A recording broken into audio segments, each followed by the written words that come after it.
Hola amigos, sean ustedes bienvenidos a Editorialmente, un espacio generado por la Universidad Autónoma del Estado de Hidalgo a través de la Dirección de Ediciones y Publicaciones, el Consejo Editorial Universitario y Garza TV, nuestro segmento de televisión universitaria.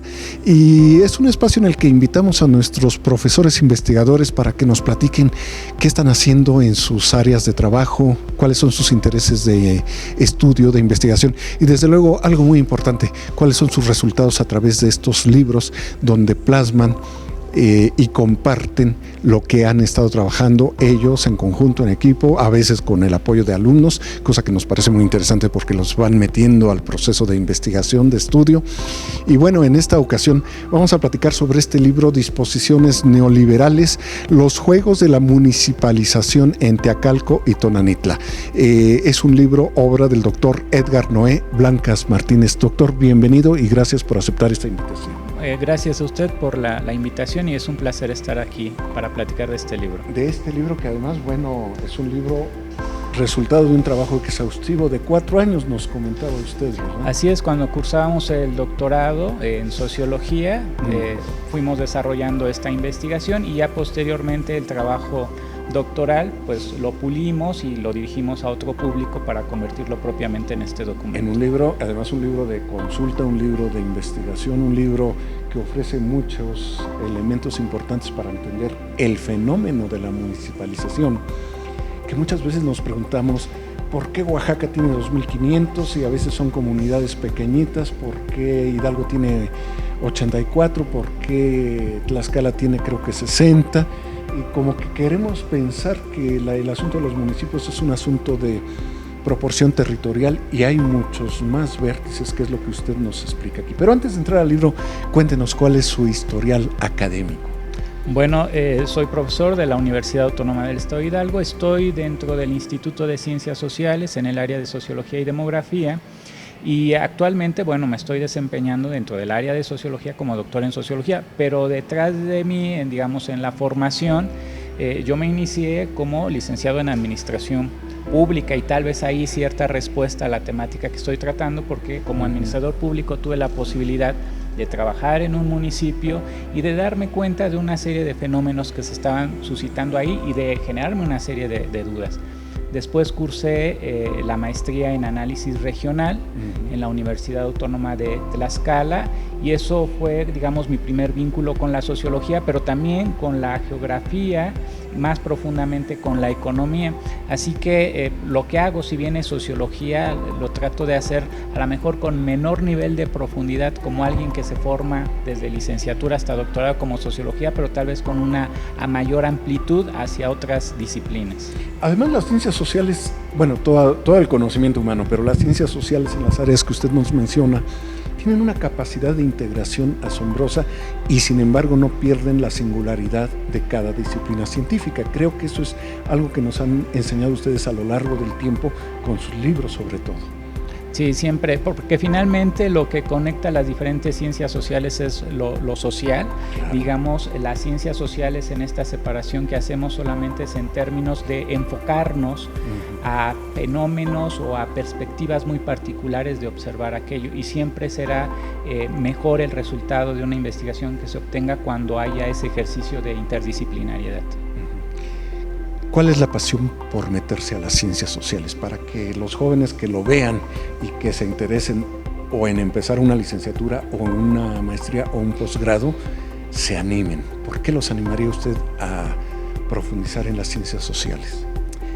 Yo creo que hay una motivación, creo que de alguna manera de entenderse a sí mismo, de entender el contexto. Creo que quienes nos hemos dedicado a las ciencias sociales siempre hay en el trasfondo, atrás de nosotros, ciertas inquietudes, ciertas dudas sobre nuestro propio comportamiento o sobre las propias experiencias que vamos teniendo. Entonces creo que alguien que se dedica a las ciencias sociales logra resolver, no solamente en términos de generar un conocimiento científico para los demás o para la toma de decisiones a nivel de políticas públicas, sino también de resolver su posición que él tiene, quien se dedica a las ciencias sociales, frente a la sociedad. A la sociedad, a su propia vida, ¿no? Así es. Sus alumnos, lo apoyan en las investigaciones, los jala usted, los convida a que se metan a este tipo de trabajos? Siempre se les está invitando, obviamente, a los semestres más avanzados. Sí hay la participación de alumnos, sobre todo de octavo, noveno semestre, ya cuando están realizando sus trabajos de investigación, sus tesis de nivel licenciatura. Por ejemplo, el año pasado teníamos un proyecto de violencia en una red junto con la UNAM, con la Universidad de Tlaxcala, y afortunadamente de ahí se derivaron 2 tesis. Una de ellas la tuve la oportunidad de dirigirla, y bueno, los alumnos, creo que también la participación en proyectos los termina de formar propiamente dentro de la licenciatura que están estudiando, que en este caso me refiero a sociología. Claro, pues qué interesante todo esto, doctor, y le digo con seguridad que muchos jóvenes que nos vean tomarán idea, porque a lo mejor por ahí está la vocación y no lo han percibido todavía, así que estas charlas son muy interesantes también en ese sentido. Y ahora, bueno, entrando al libro Disposiciones Neoliberales, usted me comentaba un poco antes de iniciar esta transmisión los juegos de la municipalización, que aunque usted lo ejemplifica en Teacalco y Tonanitla, 2 municipios mexiquenses que usted trabajó, los usa como apoyo, según entiendo, para plantear podríamos decirlo, un modelo teórico de estudio sobre el fenómeno de la municipalización en este país. Un fenómeno por demás vigente, no sé qué tan emergente, pero sí que está empujando mucho a la toma de decisiones, a movimientos de gestión, a veces algunos más exigentes que otros, pero finalmente allí está una redistribución geopolítica de algunas regiones de nuestro país. ¿Nos quiere platicar de este libro? Claro, bueno, primero, cuando hablamos de municipalización, el sentido más general que se le otorga es cuando algún servicio público, por ejemplo, lo atrae el municipio, ¿no? Se municipaliza el servicio de basura, ahora se va a hacer cargo el municipio. No, aquí no estamos refiriendo a municipalización en términos de que comunidades, pueblos exigen ser municipios. En México nuestro sistema está compuesto por 3 niveles de gobierno, el federal, el estatal y el municipal, y hay una distribución de competencias. Entonces el libro refiere justamente a todos esos procesos de lucha de pueblos por municipalizarse, por obtener el estatuto municipal. Ahora, es un tema emergente. Podemos decir que siempre han existido procesos de municipalización. El primer municipio en México, Veracruz, cuando llega Hernán Cortés, y de ahí en adelante se han creado miles de municipios en nuestro país. Ha habido procesos de supresión de municipios, de fusión. Es algo que siempre ha estado. Dinámico, es un proceso dinámico. Totalmente. Sin embargo, lo que nosotros comenzamos a observar es que no siempre el comportamiento o la intensidad de esos procesos se da igual. Y lo que veíamos es que de finales de la década de los 80 hubo una intensificación de estos procesos, no solamente en México, sino en América Latina, en todo el continente, y también lo veíamos en Europa. Y entonces, cuando comenzamos a interrogarnos por qué se estaba dando eso en este contexto, a qué respondía, a qué lógica. Sobre todo, bueno, toda esta historia y este proceso de evolución cultural que ha ocurrido en el país, desde que inicia su proceso, bueno, si bien podemos decir que es desde que busca la independencia, de cualquier manera, en esta presencia virreinal viene ya mucho la gestación del sentido del ayuntamiento, como usted lo explicaba. Desde Cortés se viene fraguando un concepto de relación social y política. ¿Cuál es lo que usted nos plantea como modelo de interpretación de este fenómeno? Bien, para lograr comprender lo que estaba sucediendo actualmente en las últimas décadas, tuvimos que echar mano, obviamente, de teorías ya existentes dentro del ámbito de la sociología, la economía política, y particularmente nos hicimos de un autor francés, Pierre Bourdieu, y también nos hicimos de la escuela regulacionista, que es francesa, particularmente un autor que es Bob Jessop. Tratamos de complementar uno al otro con la finalidad de construir ese armazón, en términos de inscribir este proceso dentro de una lógica amplia de desarrollo del capitalismo. Nos preguntábamos, ¿por qué se está dando esto ahora? Y la respuesta la comenzamos a lograr, a tener, a partir de que nos damos cuenta que el capitalismo se viene comportando de manera cíclica, que hay crisis, que hay auge, y que estos procesos se estaban inscribiendo dentro de un momento de crisis, pero de un momento de crisis del trabajo dentro del capitalismo. Cuando nosotros hablamos de la del siglo XX, pues sabemos que hubo varias décadas, le llaman los 30 años gloriosos del Estado benefactor, donde las clases habían aumentado su poder adquisitivo, se habían mejorado las condiciones de trabajo, pero entramos en una crisis en la década de los 70, de los 80, y había que resolverse eso trasladando la crisis del capital hacia una crisis del trabajo. Es decir, el contexto que tenemos ahora es de desmejoría, digamos, de las condiciones del trabajo, de pérdida de poder adquisitivo. Y es una queja que está tomando más fuerza cada día en este México contemporáneo.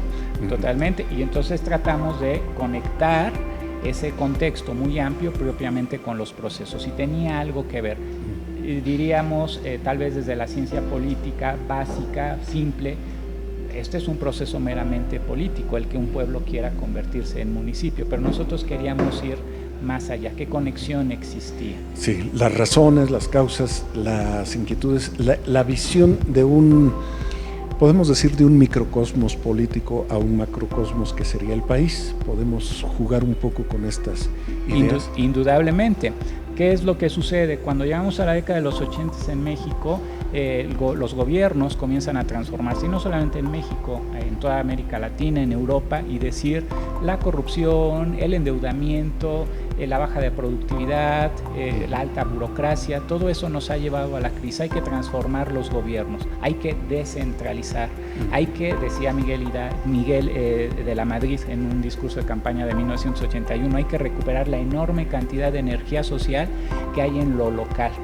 Y entonces hay todo un proceso de transformación institucional, político, económico, que lleva poco a poco, finales de los 80, principios de la década de los 90, a decir, en los municipios podemos hacer un amplio trabajo.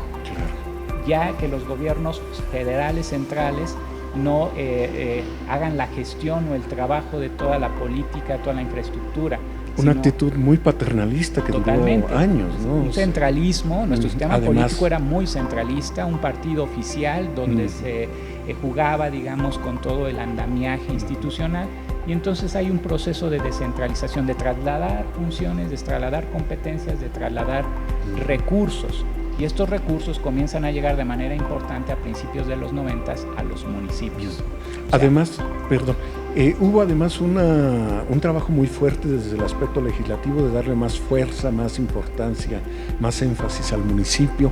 Es decir, lo tenía, era simplemente redescubrirlo.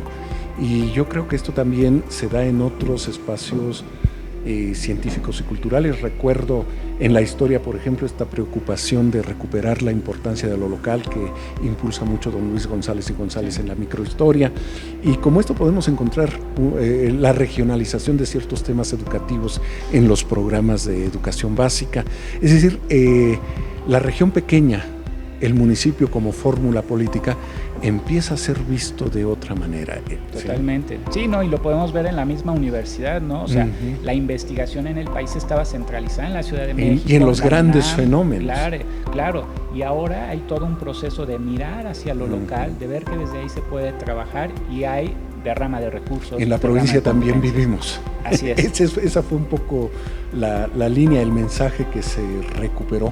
Yo creo que afortunadamente en muchos aspectos. Claro, y entonces este término de descentralización, esta política de trasladar a lo local, es clave propiamente en esta investigación, porque entonces hay un discurso que le está diciendo a la población, los municipios pueden hacer algo, y no solamente un discurso, se le está diciendo a la población, hay dinero para los municipios, allá va el dinero, y la gente comienza a percibir que tiene más cercanamente competencias y dinero.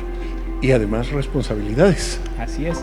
Sin embargo, hay autores que dicen, y ese centralismo ahora se traslada a lo local, porque el municipio no es una comunidad. No. Es un territorio, a veces territorios muy amplios, con cabecera municipal, con comunidades. Y entonces, ¿qué sucede ahora que viene el recurso a los municipios? Comienza a ejercerse políticamente, se queda muchas veces recursos en las cabeceras o en algunas comunidades, y otras comunidades comienzan a decir, a mí no me llega, a mí me han prometido. Era una promesa de la descentralización. Y algunas de estas comunidades que, bueno, tienen características como distancia, dificultad de acercarse a la cabecera,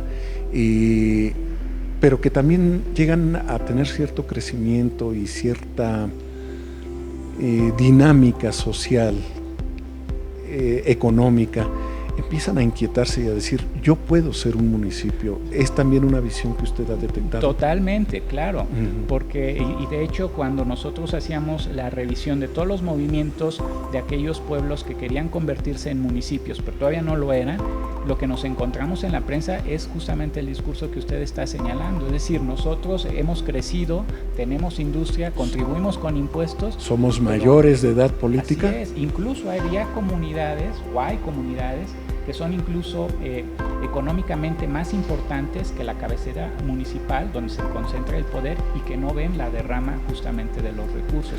Y ahí es cuando comienza a visibilizarse el conflicto. Claro. Ya no queremos estar esperando del presidente municipal, del ayuntamiento, que benevolentemente él decida o discrecionalmente darnos algo. Convertirnos en municipio será la vía o la garantía para recibir esos recursos que se están derramando desde la federación o desde los estados. Y en una condición mucho más equitativa para todos los pobladores. Definitivamente esto que usted plantea es algo que aquí ocurre. Vemos ejemplos interesantes como Ciudad Sagún y claro, Tepeapulco, como Tlahuiltepa y no me acuerdo algunas comunidades por allí, San Andrés, Miraflores, por ejemplo, lugares así que han comentado las dificultades de conexión con la cabecera municipal. Y bueno, esto es un fenómeno que ocurre en muchas entidades del país. Comento ahorita dos ejemplos muy a la mano, pero definitivamente es un caso que hay que enfocar, es un caso que exige atención, sobre todo para el trazo de políticas públicas. Doctor, ¿por qué recomendaría que este libro suyo sea leído por funcionarios estatales, municipales, que sea leído por estudiantes de administración pública, de sociología, y también que sea leído por un público interesado en conocer de su tierra y de sus preocupaciones? Claro, bueno, sería varias orientaciones. La primera se refiere en dos casos particulares, entonces se va narrando en los dos últimos capítulos en los propios procesos de lucha de la comunidad de Teacalco y Tonanicla en el Estado de México. Uno que sí lo logró y otro que Así no es, logró. un caso exitoso, el otro no.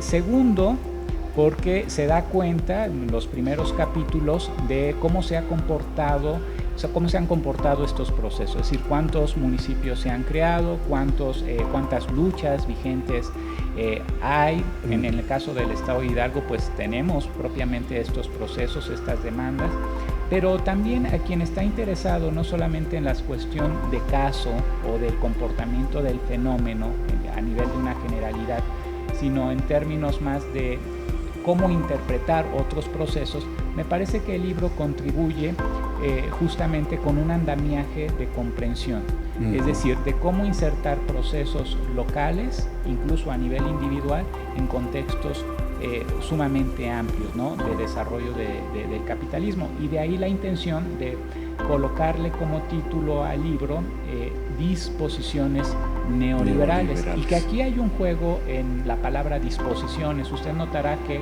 escribimos guión y posición. Exactamente, sí, fue una maña lingüística muy bien Así aprovechada. Es, sí. Para referirnos propiamente a disposiciones como un conjunto de discursos, visión del mundo, la cuestión de la subjetividad. Claro. Es decir, nosotros nos vamos formando bajo ese andamiaje discursivo que nos hace pensar y actuar de una manera, pero también en función de las posiciones objetivas que tenemos en nuestro mundo, ¿no? Claro. Entonces, eso es lo que trata de construir el libro, es decir, vivimos en un mundo donde hay disposiciones y posiciones que nos orientan a algo.